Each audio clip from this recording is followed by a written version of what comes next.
Ladies and gentlemen, boys and girls, cats and kittens, welcome back to the podcast. Thank you, thank you, thank you. We had sorry there were no live streams. We had a wonderful time at fair. The base, I think the entire podcast team was out there. We just it's kind of our thing. Uh, but pictures were posted on the Discord if anybody wants to see them. If you're not a member of the podcast Discord, links in the description below.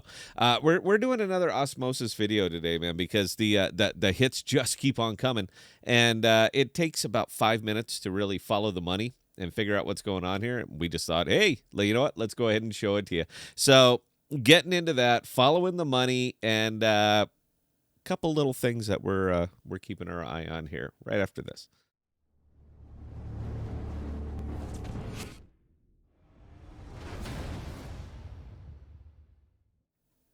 I miss that. I miss doing that feature. You know what? My transitions are all messed up, but I'm kind of okay with it.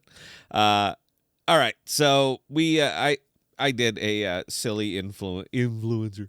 I influencer, man. I'm an investor, but I did that just a silly thing when we were going actually driving to said Ren Fair, and I got a good response. So it's clear that you guys want to talk about this. So let's go ahead and talk about this. Osmosis, you have a problem. I mean, you have a big problem, Sonny. I mean, you guys, you got to do something, man.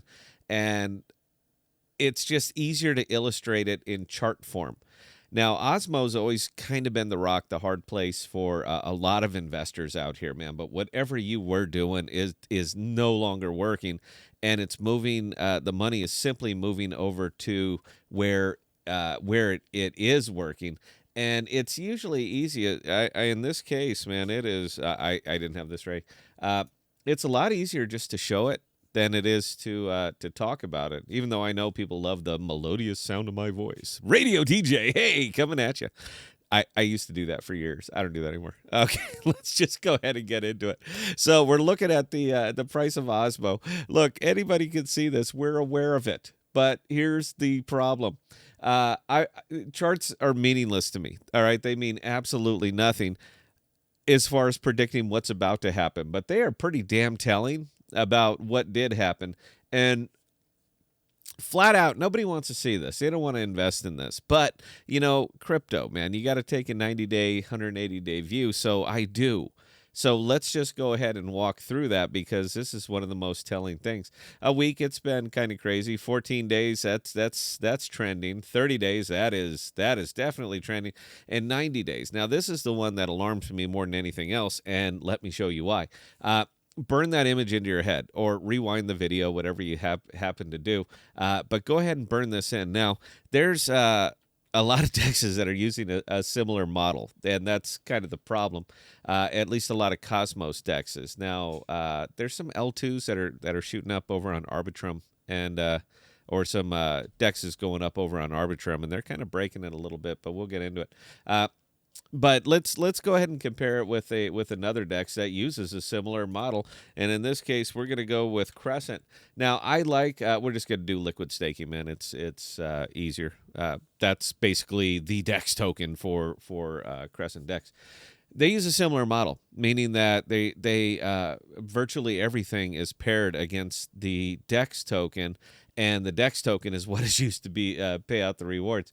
So let's take a look at this one as comparison. You still got that image in your head? Okay. So 7 days, oops, 14 days, yikes, 30 days, oh hell, and 90 days. Now, that's the image that I wanted you to burn in your head because this thing is basically a frame by frame of what Osmosis is doing. So you have a granddaddy dex in Osmosis, the big, the one, the godfather, that which shall be measured, that all others shall be measured against. And Crescent did, and it is virtually identical over the last 90 days. The tokenomics model doesn't work. Pairing everything with your native DEX token and using that DEX token to pay out the rewards doesn't work. There it is. I can see it. You can see it. We can see it. Now, I can keep going on this, but I'm not going to because I'm going to show you the money, right? This is what, remember that movie? That used to be a thing, man. I was younger, but it really used to be a thing. So let's go ahead and show you the money of a DEX that is actually breaking that mold a little bit, and let's see how that one looks. Now, the DEX in this case is going to be Kujira. We're going to just take a look at Kuji, and you guys can see for yourselves. This is follow the money, and again, it isn't that hard. Kuji's having a hell of a good run, and let's take a look why. So there's a 24-hour. We don't really care about that. This is crypto. 7 days, nice and flat. I actually like that. 14 days. Oh, looky there. We're getting a little bit of a pickup. 30 days. Oh, we're getting a little bit of a pickup in 90 days. That's the chart that you want to see. That's what you want to invest in. That's where you want to have your money.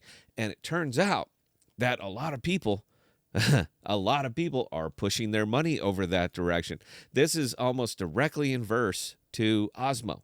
So Osmo is simply being farmed. Crescent is simply being farmed. These monies are simply moving out. They are there. They support the DEX. They take the rewards. They liquidate the rewards, in this case the DEX token, and they are moving them elsewhere. Now, Kujira, big fan, but I'm letting you know right now, man, it is not a novice DEX. That's the problem. If I had one issue with Kujira, if I had one problem with Kujira, it would be that the entry-level skill factor of this one is high. All right, you really need to know what you're looking at. If you're going to come over, if you want to come swim in these waters, you have really got to know what you're looking at, because it is not for the novice. Now, there are lots of things that Osmo could do to save this, but it does not seem like they want to. They don't care.